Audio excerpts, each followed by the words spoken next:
эмне экенин бир махыр бул аял кишинин укугу деген угуп калдык да окубай эле махырга эмнеси iPhone.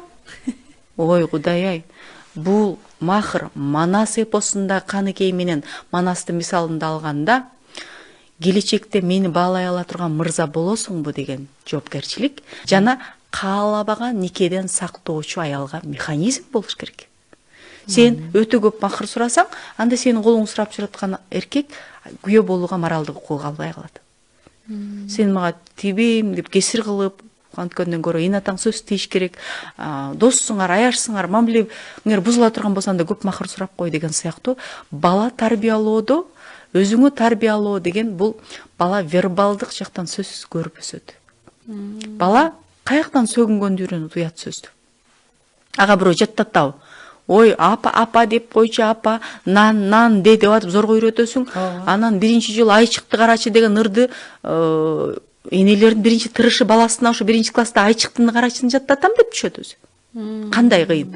Бирок сөгүнгөндө репертуар укмуш болот баланын экинчи класста. Эмнеге? Ал ошол нерсени угуп, анан өтө вспоминающий болуп, элдер уруш чыгып, наркы истерика түшкөндөн, вау, сонун нерсе экен деп эрчеп калганда болот. Сен сөгүнсөң, эртең балаң сөгүнсө, сен балаң сөгүнбө деп айтканга акың жок да. Кечке сен телефонда максатсыз достор, курбулар, эмне WhatsAppка кирбейсиңер деп отура турган болсоң, балаң антип отурба деп акың жок. Сен кантип билимдүү болгон эртең кедей жашайсың деп айта аласың, эгерде өзүң бир жолу билимиңи өнүктүрбөсөң. Мейли кезинде диплом албай калыпсың, бирок билимдин өнүктүрүүнүн чеги жок да. Китеп оку, жаңы үйрөнүүнүн курстарга бар деген сыяктуу. Өзүңү тарбияла дегендин бир жагы ушул.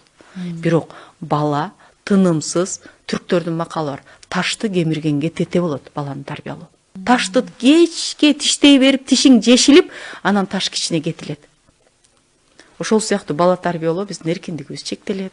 Өзүбүздү тыябыз, эмоциябызды карайбыз, ал үчүн курбандыкка барабыз, уйкубуз келсе да эртерээк туруп мектепке алып барабыз, жакпай атса да тапшырма аткарабыз. Ошону менен кошо алектенгенде гана таш кетилген сыяктуу. Курбандык керек.